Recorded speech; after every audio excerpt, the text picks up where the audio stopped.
Selamat datang di segmen Ngobrol bersama Joni.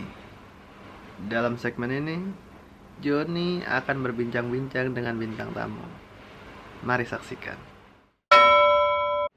Jadi keberadaan Raisin ini turut mengkontribusikan podcast komedi. Tapi gini Pak, Nah, saya ingin yang lebih berbobot lah ya. jadi cara berbobot itu, ya yang pertama sekali harus banyak referensi.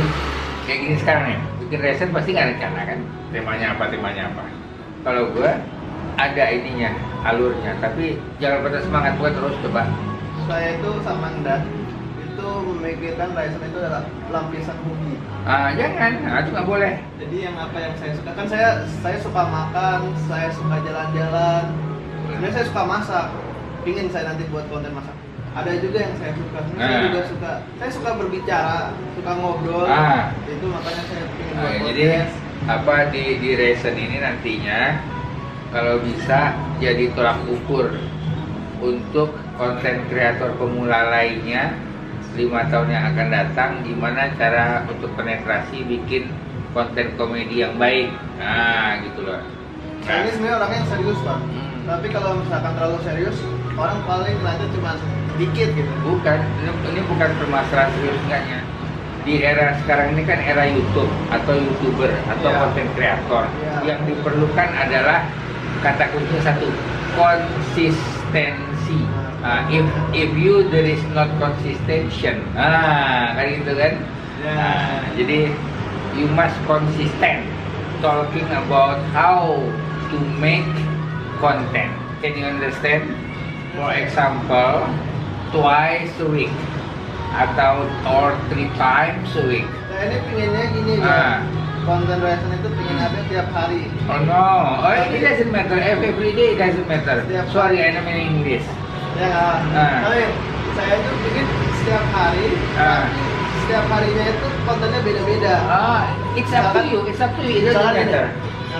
Hari Senin itu jalan-jalan, hari Selasa itu makan, hari Rabu itu tentang yang di edukasi lah, kayak You first than me in making content. Until now, you don't have a schedule anymore. Not like me, I have a schedule. We were talking about yours, Raisin. tadi membahas tentang masih di PBB juga, tapi fokus Bapak itu adalah keseriusan Prabowo yang tegas. No. Emotionally, how emotion the Prabowo. Kenapa Bapak bisa bilang Prabowo is wrong doing that. In doing the speech in the moment like that, you must polite. There is no the leader of nation in speech in United Nations Assembly doing. It means Prabowo is anger.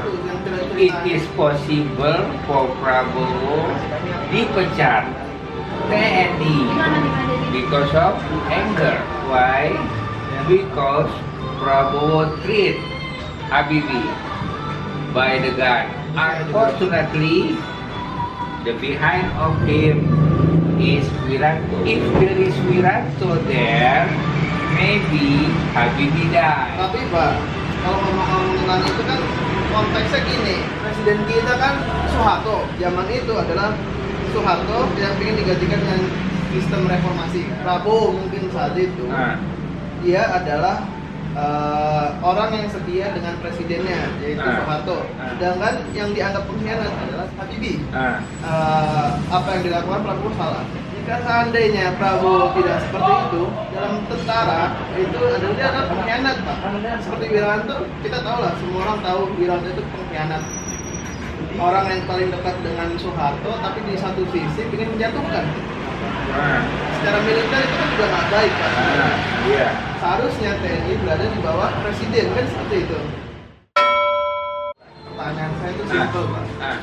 Apakah yang dilakukan TNI adalah bentuk balas dendam karena Soeharto di sini sebagai representasi militernya kan, sedangkan Soekarno saat itu sangat dekat dengan PKI. Kalau menurut saya nggak mungkin PKI itu mau melakukan pergerakan karena di saat itu dia juga partai yang dominan gitu. Apakah itu hanya manipulasi dari Soeharto itu sendiri? Enggak, Pak Harto dalam hal ini membela NKRI. Jikalau PKI naik, paham kita masih komunis. Nggak masalah menurut saya. Oh enggak. Karena paham komunis dalam hal ini tidak seperti di negara-negara lain. Kan saya pernah kuliah di Jerman ya. Awal mula komunis itu diputuskan oleh Karl Marx, masih lebih sosialis. Walaupun dia diadaptasi ke Indonesia, sebenarnya juga tidak seperti komunis yang aslinya ya. Karena telah berbaur dengan nuansa Indonesia. Nah, ada benarnya juga. Cuman orang kalau ngeliat komunis, what the people you say about communism, udah ketakutan dulu, fobia. Iya, itu saya pun juga mempertanyakan. Apakah komunis saat itu ingin melakukan pergerakan di saat dia partai dominan? Kalau misalnya kita sekarang dipimpin orang-orang pemimpin yang komunis, kalau kita bos, nggak ada orang yang menyatu, orang sama rata semuanya. Tajir dikit diambil sama negara. Oke, itu kan komunisme murni. Tapi yang saya tahu pun di zaman itu kan Soekarno itu mengatakan nasakom, nasional, agamis, komunis, gitu kan ya. Artinya tiga itu adalah pilar penting di saat itu. Nah itu, bukan di saat itu selamanya sebenarnya. Berarti komunis dalam hal ini lebih kepada sosialis yang pernah dikritik oleh Karl Marx, Pak. Itu, tapi kan kita udah ketakutan duluan bos. Saya itu lumayan tertarik dengan hal-hal seperti ini. Ini sejarahnya ya, Pak. Sejarah komunis itu pertama kali dipikirkan oleh Karl Marx itu karena saat itu dia merasa kaum berduit itu kayak misalkan kalau zaman dulu kan ada yang namanya bangsawan Eropa itu berduit sekali, sedangkan kaum pekerja itu tidak mendapat apa-apa gitu. Artinya dia ingin membuat sosial itu lebih adil dengan cara meratakan, ya walaupun pemahamannya itu agak ekstrim, tapi dengan cita-cita yang mulia ya menggunakan itu, Pak. Bapak tahu koperasi Bapak tahu inspirasinya dari mana? Komunis lah. Iya, itu aslinya adalah paham sosialis, Pak. Bukan Bung Hatta yang maduin semuanya. Bapak koperasi kita kan Bung Hatta. Benar.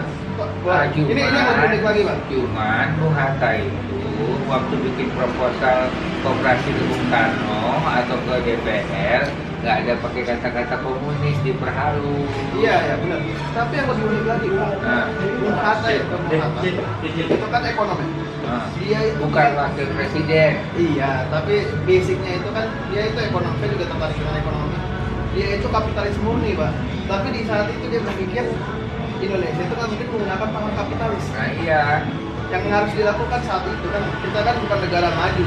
Saat itu kita adalah negara yang baru merdeka. Ah iya. Makanya yang dipilih adalah sosialis. Iya. Nah, lihat sekarang, ketika kita demokratis, apa paham ekonomi kita? Kapitalis murni. Iya, tapi nggak mau ngomong. Iya. Kita hipokrit. Hipokrit tuh harus. Jadi harus mau diapain. Jadi udah kebiasaan kayak gitu tuh mau diapain. Dengan kondisi seperti ini itu juga nggak baik sebenarnya. Biarin aja asal kita mah keluarga kecil kita enggak, itu aja. Di gua. Tapi masalahnya semua politisi dimanapun itu, mau di Jerman, di Indonesia, sama aja. hipokrit. Benar. Iya, munafik.